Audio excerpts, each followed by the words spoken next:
Retired or thinking about retirement? You've come to the right place. Welcome to the Retirement Cafe podcast. In each episode, we bring you an important conversation with insight, tips and knowledge, all designed to help you live a fulfilling and successful life in retirement. Here's your host, Chartered Financial Planner and accredited later life advisor, Justin King. Hello and welcome to the latest episode of the Retirement Cafe podcast, which is brought to you by MFP Wealth Management. This week, we are discussing the difficult topic of care planning. Now, as my role at MFP, I'm a financial planner, and we help people often with, the challenges faced around finding care for someone they love. And they often come up against barriers or difficulties in doing so, which is why I'm delighted to welcome Jacqueline Berry to the podcast this week. Jacqueline is the founding director of My Care Consultant. Now, My Care Consultant is a market-leading expert providing care planning guidance to people and their families who need help preparing for or setting up care. So welcome, Jacqueline. Hi, Justin. Thanks for having me. No. Well, I'm really, I know this topic is, very present in our audience's minds, having to, as if they've got to find care for someone or just the idea that they may need it themselves one day. And then we read in the press, don't we, God knows, awful horror stories about provision of care or how you find care or what you can claim for and what you can't and what you're entitled to. And so someone like yourself who understands all this is, well, just fantastic. Yes. No, I would agree. I think we call it the care maze. Sort of many people and their families tend to be scrambling around from one source to another, trying to find answers and information desperately on behalf of themselves or a loved one. So it's really important that people get access to the help they need, certainly at this time. So, how did you get into this? Is there a personal experience that kind of got you interested in this area? Yeah, it's twofold. My background from a business perspective comes from sort of working with a large insurer of later life insurance products, including long-term care annuities. And I worked there for a number of years, specialising in helping financial advisors expand on the provision of care advice for their clients. Right. And what became very apparent is obviously there is a huge need and value in getting financial advice around paying for care.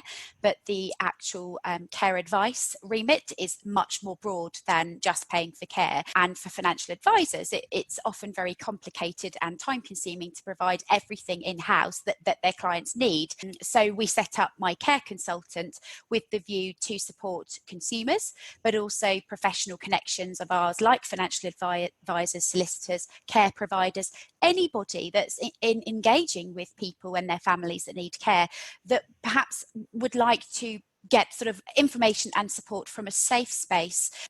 Normally they need that very quickly. So that's what we do, and that's why we set the business up. I have also had personal experiences myself interacting with the care system. My grandmother sort of had an experience a number of years ago. This is way before I was actually involved in care. And all I remember was just how confusing it was and actually quite stressful. So there's two reasons there as to really what drives us to running the business and helping people get better outcomes. Sure. So, if someone, not everyone has access to financial advice and solicitors and all these people, so let's say you've got an elderly couple who suddenly realizes that one of them going to need some help. Yes. What do they do? Yeah, there are some really, there is a sort of a route in place for those people. They can speak directly to their local authority. Right. And you can find your local authority by typing in your postcode. If you go into Google or something, just type in find my local authority and it'll bring up a link, and you type in your postcode. It's a government link, and you would contact them directly and ask for a needs assessment. So that is an assessment about looking at the care needs that you have. That's totally separate to and most people, Jacqueline, I presume, of course, even if they haven't got access to computers, will know that they pay their council tax to that local authority. So call the people who you pay your council tax to. Yes, very good point, Justin. Absolutely. Whoever you're paying your council tax to, that's your local authority responsible for helping you access the care you need. Right. And then what happens next? Yeah, so what happens is the local authority will arrange a care assessment, usually within 28 days. Every local authority has their own standards, but if it is urgent, of course, you can arrange for that sooner. They often come out to see you in person, and they will do an assessment with you, and we recommend your loved one or family members who can attend and input into that assessment. They will look at what your day-to-day needs are, how those needs are best met, and they'll provide a recommendation in the form of a report which outlines all of those things I've mentioned, with an inclusion of a recommendation around who you can actually contact, for example, a care provider that can offer you those services, whether that's at home, in a care home, or otherwise. After that's been done, they will then look at who pays, and that's where there's a financial assessment to work out that aspect of it. And this is probably the thing that worries a huge amount of people, is like, well, okay, so how's this going to be funded? Yes. Do we do it from our own resources, or will we get some help from our local authority? Absolutely. And quite frankly, most people will contribute something towards their care, regardless of how much they have in savings, because firstly, they'll look at your income. So depending on whether you're living at home or in a care home, you're allowed to keep some of your income to pay for things like food and bills if you're at home, for example. The rest of your income will go towards your care fees. If there is still a shortfall, that's when the local authority will look at, okay, who pays for that shortfall? Is it you? Is it us? Is it a combination of the two, or indeed a combination of the two of us plus the NHS? And that's where the conversation around, is your need of a social care nature or a health care nature? And that again causes confusion with many of the people that we're dealing with. Yeah, so that's quite interesting. So social care or healthcare, could you try and explain the differences between those two concepts? Yes, absolutely. The social care side of the care system that I've just alluded to refers to sort of day-to-day social needs. So, for example, things like getting up in the morning, getting washed, getting dressed, moving from room to room, going to the toilet, things that don't require necessarily a registered nurse to help you do. Social care is the remit of the local authorities and is means tested. It has always been means tested. And I think this is a real misconception, probably with many of our listeners today, and certainly clients that we're dealing with, and have been for years, who don't realise that social care is not free, and actually the likelihood of needing it is quite high, and the cost of it can be quite high. So that's social care. On the other hand, nursing care refers to people that have a primary health need, which essentially is care needs driven by sort of an illness or a disease that needs to be treated, essentially more complex needs. And there is a separate assessment for that, which is conducted by the NHS, and they have bodies called clinical commissioning groups, which quite simply are the alternative to local authorities on the NHS side of things. And they will assess you, and they are responsible for administering the funding if you qualify for that. Again, there is a fully funded package, which is called continuing healthcare, and there is a part funded package, which is the funded nursing payment. So that's for people that have healthcare needs, but perhaps they're not as complex as somebody who qualifies for the full free package of care under the NHS. I think that someone phoning up the local authority has probably already identified that they need some help. Otherwise, they wouldn't have made the call. Yes, of course. And in fact, in my experience, people call. They don't call early. They call later on. They call when it's got to the point where they think, I can't cope any longer. And then let's say the local authority does come out and assess them, and then says, yeah, you do need some help, and etc. And they may provide a list of people who can help, care providers. But how on earth? I mean, that seems yet again another minefield. I mean, most of us, yes, touch wood, haven't ever had to go in. We may have hired a gardener, or we may have hired a decorator to paint a bedroom or something, but we've never hired someone to come in and help us, with our making the bed or helping us get to the toilet. Yes. How on earth? I mean, that seems a frightening place to be as well. Yes, yeah, it is frightening, but the local authorities, to be fair to them, they do a good job in terms of assessments where they look at what somebody's day-to-day needs are. And even our clients that are paying for themselves, we always say, it's great to deal with the local authorities and get a benchmark in terms of what your actual needs are, even though you might decide to set it up and pay for it independently, essentially just to get an understanding as to what you need and how those services are best administered. The problem with consumers, as you've just touched on, Justin, is most people don't plan for care. We'd be here all day if I considered why that is, but essentially most behavioural studies that I've seen tell us that it's just human nature. Most people don't want to think about it. I completely understand that mentality. And most people, as I said, don't realise it's not free if you need social care, and they don't realise the likelihood of needing it. So what happens is they're dealing with a critical need. Often it's family members making decisions on behalf of loved ones, and the local authorities do a very good job. But essentially what we believe people need is actually everything pieced together with a route forward. So not just about what's the situation now from a care and funding perspective, but what happens if my needs change, if my partner's needs change, if I move out of my house, if my partner moves out of my house, how does that all impact on me? And how does that impact, financially when people have clearly got, savings that have been very hard earned? So we essentially offer that service, as I said, from a safe space that sits outside of the local authorities, NHS, care providers, professional services like financial advice and legal advice, to help the client take a step back and actually plan a route forward in a safe space. Sure. So coming back to the key aspect of actually choosing who's going to do the care, is that something that you help with? Yes, of course. We are not how do you know if I've got someone if someone in Christchurch here in Dorset needs how do you find a good service provider? Absolutely. So we're a nationwide business operating across England, Northern Ireland, Scotland and Wales. We've spent a great deal of time checking out services across the UK, ranging from care providers at home, care homes, and also local support services and charities. Had a client the other day who wanted access to a local taxi service that could take her husband in his wheelchair, that could perhaps be available at relatively short notice because they struggle to plan.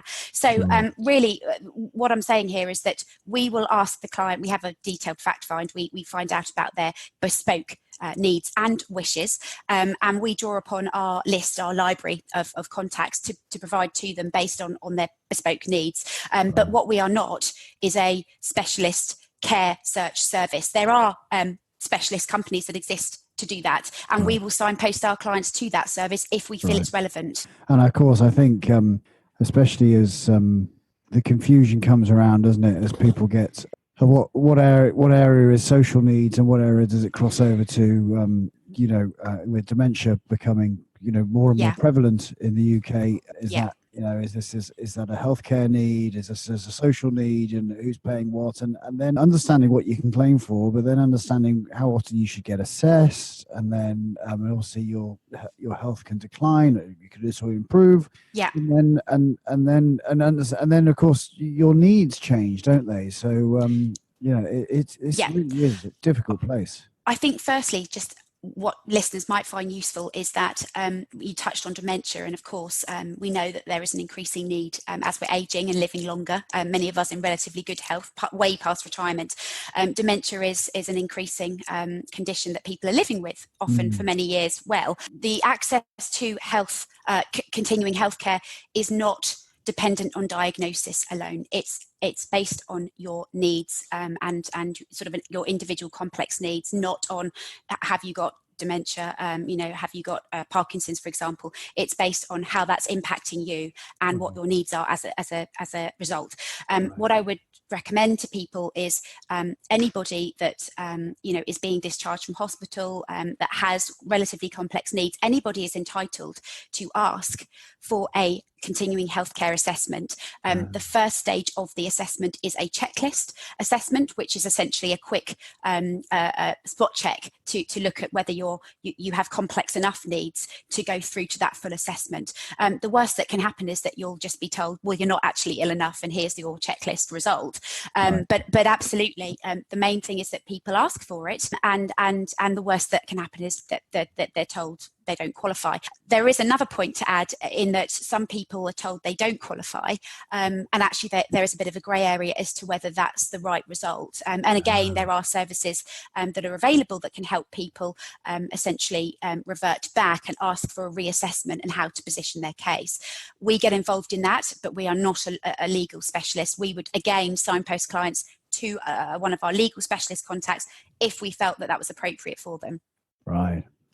Yeah. So you could really provide a helping hand for people trying to navigate this, what sounds like a bit of a minefield, really. Absolutely, Justin, and that's it. We call ourselves care navigators. It's a relatively new breed of sort of specialists, but essentially we'll sort of put everything together for the client and signpost them to the relevant specialist at the right time, with that continual touch point to us throughout their care journey. So if they have questions along the way, they can come back to us. It's just so important, because this is such a big decision for people. You know, I saw a recent survey that said, setting up and paying for care is, for many people, the second largest expenditure in their lives behind setting up a mortgage. So obviously you've got that financial element, but you've also got that emotional element of, it's upsetting for people. It can often be very stressful. There can be mixed emotions, even guilt, because again, decisions are being made on behalf of a loved one. So it's really important people get access to, good quality information and guidance at a time like this. Yeah, absolutely. I was just thinking about a client of ours who, in fact, it was a solicitor who came to see me, and they came to see me about a pension, actually, about a relative's pension, because this relative had become very poorly, and was, was being cared for by his mum. And he was in his 50s, so I don't know how old his mum was, but she was obviously in her 80s, so that was quite challenging. Yeah. And I said, people often think it's just going to be elderly people, and I said, well, has he been assessed? Because I appreciate we might be able to claim on the pension early through an ill health payment and this type of thing, but actually, has he been assessed for continuing healthcare? And it turned out that he hadn't. And they went back to the social worker, would it have been, maybe? Yes, likely. Worker. Yes, and said, look, can we get an assessment for this continuing healthcare? And they went, yeah, no problem, we'll get that done. And then, a few, I don't know how many weeks later, but a number of weeks later, there was a back payment, and the NHS continuing healthcare stepped in, and then therefore the claim on the pension hadn't got to be made, so the right care was put in place, and the mum hadn't got to do so much, which I think in her 80s was probably the worst, the last thing she wanted to do. Yeah, absolutely. I think it's really important to note, really continuing healthcare is available for the most complex of cases. So again, if we're dealing with clients and they're telling us mum's at home and mum's, needs a bit of help getting up in the morning and washed and dressed, we can tell you straight away that's not going to qualify for nursing, continuing healthcare under the NHS. The other really important point to add is continuing healthcare, even if it is awarded, is not necessarily permanent. Somebody could improve in the same way a young person could develop a condition, for example, and go into hospital and receive free